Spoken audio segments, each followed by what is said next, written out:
pengertian atau maksud dari dinamika kependudukan. Jadi menurut Kamus Besar Bahasa Indonesia itu anak-anak, dinamika adalah hal yang mendorong, motivasi atau semangat yang dilakukan dari luar ataupun dari belakang.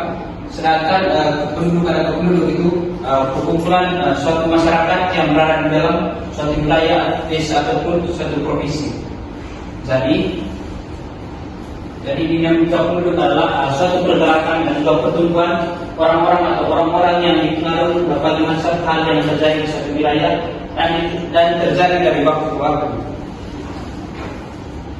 Dan itu sumber akar kependudukan. Jadi dalam sumber akar kependudukan ini anak-anak dibagi menjadi tiga, yaitu sensus penduduk, registrasi penduduk, dan juga survei penduduk. Sebelum Bapak menjelaskan, mungkin ada anak yang bisa menjelaskan salah satu dari tiga itu, baik itu sensus, registrasi, dan juga survei penduduk. Mungkin ada anak yang bisa menjelaskan.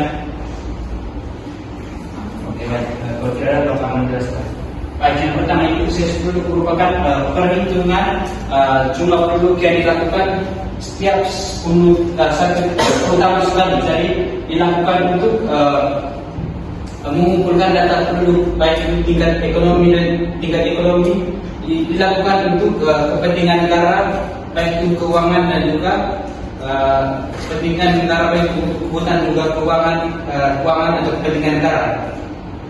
Selanjutnya ada registrasi penduduk. Jadi registrasi penduduk di anak-anak berbeda dengan sensus penduduk yang dilakukan setiap 10 tahun sekali. Jadi registrasi penduduk ini dilakukan bila mana terjadi perpindahan atau migrasi, mortalitas atau kelahiran, dan juga natalitas kelahiran atau juga mortalitas atau kematian. Jadi dilakukan ketika bila mana di setiap masyarakat, di setiap penduduk itu mengalami kematian. Jadi pada saat kematian itu pemerintah dalam hal ini pada sesi akan mendapat jumlah penduduk yang mati ataupun jumlah penduduk yang pindah ataupun jumlah penduduk yang mengalami kematian. Selanjutnya yang ketiga itu survei penduduk. Jadi survei penduduk ini dilakukan untuk bila mana nanti ketika dilakukan registrasi dan juga sensus penduduk itu adalah yang belum akurat dan dilakukan survei penduduk. Jadi dalam survei penduduk itu dikenal survei angkatan perencanaan nasional atau Satkernas dan juga survei penduduk data sensus. Jadi di dalam antara sensus itu dikenal survei penduduk data sensus. Jadi dilakukan setiap 5 tahun sekali dengan tujuannya seperti yang Bapak sampaikan tadi, untuk menyempurnakan data dari sensus penduduk dan juga registrasi penduduk. Bila mana data dari sensus penduduk ini belum akurat. Jadi di survei penduduk nanti datanya lebih akurat dan juga lebih bisa dipertanggungjawabkan. Oke. Selanjutnya itu faktor-faktor dinamika penduduk. Dan yang pertama itu kelahiran atau natalitas. Jadi yang pertama itu angka kelahiran tinggi. Jadi angka kelahiran tinggi itu dikatakan jika kelahirannya itu lebih besar atau lebih besar dari 30 per tahun. Jadi ketika dilakukan angka kelahiran itu lebih besar dari 30 per tahun itu, jadi dinamika penduduknya itu terjadi dengan lebih cepat. Sedangkan yang kedua itu B, angka kelahiran sedang. Jadi ketika terjadi angka kelahiran sedang itu sekitar angka kelahiran itu sekitar 20 sampai 30 per tahun itu, dinamika kedalaman penduduk itu stabil atau tidak terlalu cepat dan juga tidak terlalu lambat. Jadi ketika angka kelahiran sedang itu dinamika dalam penduduk itu stabil, tidak juga terlalu cepat pun tidak juga terlalu lambat. Sedangkan yang ketiga itu ada C, angka kelahiran rendah. Jadi angka kelahiran rendah itu dilakukan bila mana angka kelahiran itu lebih kecil dari 20 per tahun. Jadi ketika terjadi angka kelahiran rendah ini, anak-anak akan terjadi dinamika penduduk di mana dinamika penduduk di suatu wilayah itu terjadi sangat begitu lambat. Selanjutnya itu faktor-faktor kelahiran. Sebelum Bapak menjelaskan, mungkin anak-anak yang bisa menjelaskan terkait dengan faktor-faktor kelahiran. Oke, kalau tidak ada Bapak akan menjelaskan. Jadi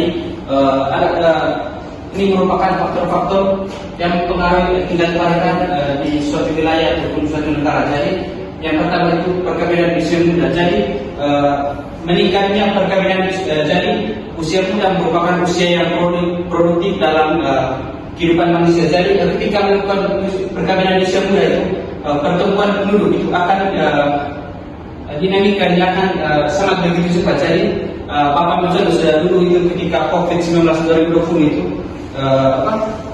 banyak sekali anak-anak SMA itu yang memutuskan untuk tidak melanjutkan pendidikan, dan mereka itu melakukan perkawinan di usia muda. Dan pada saat itu banyak sekali jadi pada saat itu angka kelahirannya itu sangat tinggi. Jadi karena dampak dari perkawinan di usia muda.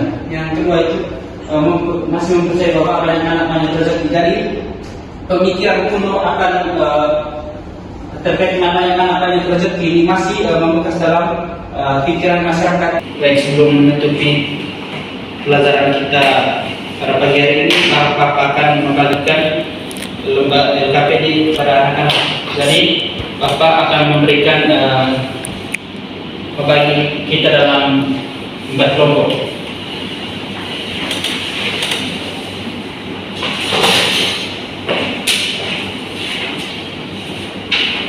Oke. Jadi untuk tugasnya itu anak-anak akan dikumpulkan minggu depan ya anak-anak, nanti setelah dikerjakan nanti akan dikumpulkan minggu depan pada saat pertemuan lagi minggu depan. Tapi sebelumnya Bapak ingin membuat kesimpulan, mungkin anak-anak ini bisa membuat kesimpulan. Jadi Bapak akan membuat kesimpulan. Jadi terjadinya dinamika penduduk pada satu wilayah disebabkan oleh 3 hal, yaitu kelahiran, kematian, dan juga migrasi. Jadi penduduk banyak sekali memunculkan permasalahan-permasalahan baru yang berkaitan dengan kehidupan manusia. Oleh karena itu, pemerintah harus bergerak cepat supaya permasalahan yang muncul dan dinamika penduduk dapat diselesaikan. Ini.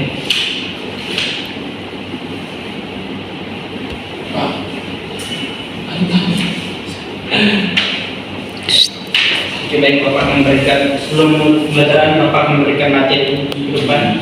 Jadi untuk materi minggu depan kita akan belajar tentang persebaran flora dan fauna yang ada di Indonesia. Bisa untuk pelajaran kita pada pagi hari ini. Sekian dan terima kasih.